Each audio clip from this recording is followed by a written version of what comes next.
Bismillahirrahmanirrahim. Assalamualaikum warahmatullahi wabarakatuh. Alhamdulillah wassalatu wassalamu ala Rasulillah wa ala alihi wa sahbihi wa man walah wa ba'd. Saudara-saudariku sebangsa setanah air dimanapun Anda berada, semoga kita senantiasa diberikan kesehatan paripurna dan juga bimbingan terbaik dari Allah Subhanahu wa taala sehingga mampu menata dan menjalani aktivitas kita dengan baik, mendapati keberhasilan sesuai dengan apa yang diharapkan, dan lebih daripada itu memiliki nilai yang bisa kita bawa pulang saat kita menghadap Allah Subhanahu wa taala.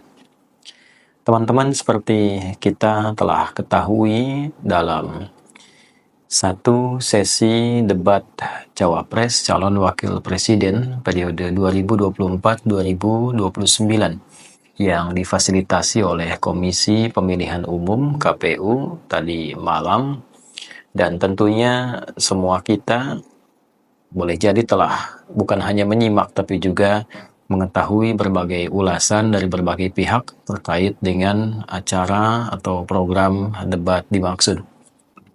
Dalam hal ini pertama, saya ingin mengajak kita semua untuk berdoa pada Allah Subhanahu wa taala untuk ketiga cawapres tersebut, baik paslon 1, 2 ataupun 3. Semoga Allah Subhanahu wa taala memberikan kesehatan paripurna kepada seluruhnya tanpa kecuali, baik itu Gus Muhaimin Iskandar, juga Mas Gibran Rakabuming Raka, dan juga Profesor Mahfud MD. Semoga Allah Subhanahu wa taala memberikan kesehatan, kekuatan, dan tentunya integritas terbaik sampai akhir dari masa penentuan, dan kelak siapapun yang terpilih yang ditetapkan tentunya dengan ketentuan Allah Subhanahu wa taala menjadi yang terbaik untuk Indonesia. Ini penting kita sampaikan dan kita doakan dengan tulus dan baik, mengingat tiga itulah yang sekarang berada di hadapan kita, dan kita tidak tahu siapa yang kemudian ditetapkan oleh Allah Subhanahu wa taala lewat takdirnya.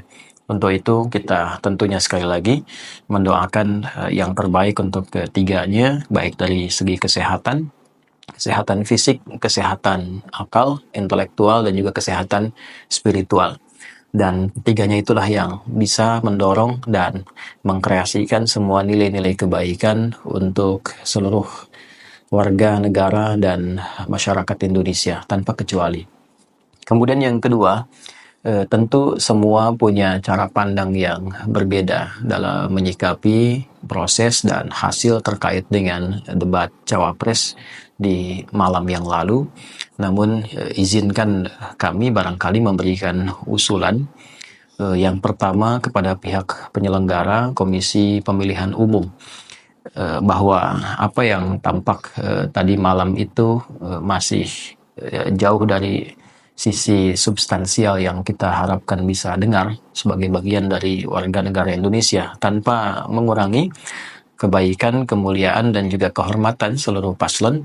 Namun kita belum bisa mendapatkan gambaran komprehensif tentang tema debat terkait, baik dari strategi ataupun juga implementasi program dari tugas-tugas Wapres yang semalam tentu dikemas dalam bidang-bidang, baik itu keuangan, ekonomi kerakyatan, tentang digital, sampai ke pengelolaan APBN, APBD, infrastruktur, dan sebagainya. Kita belum melihat secara substansial apa yang kemudian akan dikembangkan di Indonesia ini selama 5 tahun ke depan. Namun demikian kita menyadari boleh jadi juga ada keterbatasan baik waktu ataupun keadaan yang tidak memungkinkan itu terpaparkan dengan optimal. Nah, dari dasar inilah yang kita jadikan sebagai acuan untuk mengusulkan supaya tidak ada terkesan ewuh pakewuh dalam bukan kita katakan debat, tapi boleh jadi juga dalam hal menghadirkan argumentasi atau juga dalam hal saling bertanya dan menjawab. Di titik ini penting kiranya untuk kami, kalau diperkenankan memberikan masukan, debat-debat ke depan itu masih ada mungkin 3 atau 4 sesi, akan lebih bagus bila dihadirkan panelis-panelis yang mewakili bagian dari provinsi-provinsi di Indonesia, dipilih secara profesional dan proporsional. Kalau kita punya 5 atau 6 sesi debat dari 38 provinsi, kita bisa hadirkan 6-7 panelis di setiap sesi yang mewakili bagian dari seluruh provinsi. Dan ini akan sangat fair bila pertanyaan-pertanyaan itu ditujukan langsung oleh yang mewakili setiap provinsinya, membawa kegelisahan di daerahnya, permasalahan real yang dihadapi di wilayahnya, lalu ditanyakan kepada calon-calon dimaksud, Anda punya solusi apa? Anda punya program apa untuk mengatasi persoalan-persoalan yang real terjadi di lapangan, bukan sebuah konsepsi yang belum tentu dibutuhkan oleh masyarakat pada umumnya. Sekalipun itu tentu akan memiliki kajian-kajian hukum tersendiri, draft naskah hukum tersendiri yang dipelajari, tapi akan sangat lebih baik jika itu didapatkan dari persoalan real yang hadir di lapangan untuk kemudian didengar visi dan misinya, lantas kemudian akan jadi rekomendasi ketika satu di antara tiga itu terpilih menjadi calon wakil presiden untuk ke depan. Pun demikian dengan konsep calon presiden jika terjadi debat-debat di kemudian waktu. Saya kira panelis ini akan lebih ideal, lebih bebas, lebih objektif, dan juga akan lebih tepat kepada sasaran-sasaran materi yang diperlukan. Sekaligus publik juga bisa menangkap secara genuine, secara natural, bagaimana karakteristik, juga cara berpikir, dan juga secara konseptual dari pasangan-pasangan ini, baik capres ataupun cawapres untuk ke depan. Semalam yang terlihat tentu juga jadi ada usulan baru untuk ke depan supaya tidak ada rasa canggung dan ada kebebasan untuk berekspresi dalam menampilkan argumentasi atau dalam konteks tadi malam itu berdebat. Mungkin ke depan pejabat-pejabat yang masih berada dalam jabatannya seperti menteri dalam kabinet misalnya ataupun yang lain akan lebih baik ini usulan saja, diterima juga tidak ada masalah, tidak diterima juga mungkin punya cara pandang yang berbeda, tapi kalau boleh mengusulkan akan lebih baik bila mundur terlebih dahulu dari jabatannya sehingga bisa lebih bebas untuk mengekspresikan berbagai macam materi ataupun argumentasi yang ingin ditampilkan.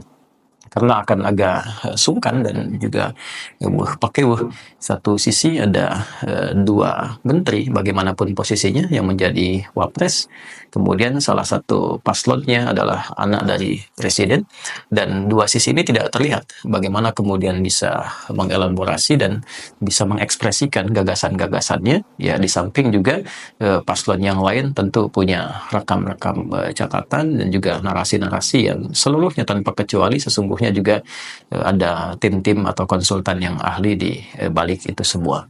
Nah, karena itu yang pertama yang ingin kami tegaskan akan lebih nampak bagi kami sebagai rakyat, sebagai masyarakat bisa melihat secara genuine jika debat-debat itu beralih kepada uji publik. Uji publik yang diwakili tentunya oleh perwakilan dari setiap provinsi setidaknya, pilih satu orang, dan setiap satu orang ini sudah memiliki bahan-bahan yang dibutuhkan di setiap daerahnya, setiap provinsinya, yang itu kemudian dikonfirmasikan kepada calon-calon dimaksud untuk mendapatkan tanggapan, mendapatkan solusi, dan mendapatkan rancangan visi, misi, atau program ke depan jika satu di antara mereka terpilih untuk menjadi calon presiden ataupun calon wakil presiden. Dan itu saya kira akan lebih real. Dan perbincangan juga pasca acara debat itu akan lebih kontekstual dan konseptual di kalangan masyarakat. Karena yang kita dapatkan adalah bagaimana gagasan-gagasan itu bisa tampil sesuai dengan fakta-fakta di lapangan yang diperlukan. Ini bagian yang pertama. Yang kedua, kami kira siapapun yang terpilih, kami ingin mengusulkan satu program yang menyatukan berbagai atau beragam materi debat yang tadi malam ditampilkan tentang persoalan keuangan, persoalan ekonomi kerakyatan, tentang digital. Bagaimana kalau kita usulkan satu program bernama glokalisasi, yang sebagian dari nafasnya sudah sering kami gaungkan di daerah-daerah. Glokalisasi ini menggabungkan apa yang ingin ditampilkan dalam materi debat tadi malam itu, bagaimana kita berbicara tentang penyatuan sinergitas dalam satu lingkup daerah lokal di setiap daerah, menggabungkan sistem digital untuk mengakomodir semua potensi-potensi pergerakan, baik itu ekonomi, kerakyatan, dan juga ruang-ruang digital yang menampung semua kebutuhan masyarakat di dalamnya yang terintegrasi satu dengan yang lainnya. Misal, kenapa tidak ada di setiap daerah itu ya satu saja yang bisa membuat aplikasi Ya, misal bupati membuatkan aplikasi untuk wilayah sekitarannya. Taruhlah misalnya daerah Bekasi misal, maka di sini karena kami berada di kota, wali kotanya misalnya membuat satu aplikasi, yang aplikasi ini mencakup bagian seluruh masyarakat Bekasi, satu UMKM-nya, ya yang jualan beras, jual pakaian, ya atau jual makanan dimasukkan ke dalamnya sehingga semua orang Bekasi bisa mengakses. Jika dia ingin beli pakaian, dia tinggal klik. Jika dia ingin beli beras, dia tinggal klik. Dan ekonomi berputar di situ. Ya, kemudian ojek-ojek pangkalan, opang. Ya, alih-alih kita membiayai sosok-sosok yang besar, ya, kenapa tidak kita masukkan ojek pangkalan itu ke dalam aplikasi? Lalu kita aktifkan ASN di wilayah kota itu menggunakan jasanya. Lantas bila ada pajak-pajaknya masuk kemudian ke daerah menjadi kas, kas itu didistribusikan kembali ke daerah-daerah yang dimaksudkan. Lalu di aplikasi itu juga bisa diinstalkan tentang kerukunan dalam konteks keagamaan, ya, atau bisa disambungkan ke baznas-baznas lokal. Kemudian bisa dengan titik poinnya masjid atau tempat ibadah agama lain bagi penganut yang berbeda. Semua disatukan dalam satu wadah digital yang sama, keuangan di daerah berjalan, pemantauan juga bisa dilakukan dengan baik, TNI bisa update di situ, Polri bisa update di situ, jadi semua terkoneksi dengan yang lainnya. Ini barangkali yang bisa kita usulkan dalam konteks ekonomi digital, ekonomi yang dimulai dari gerakan lokal, lokalisasi.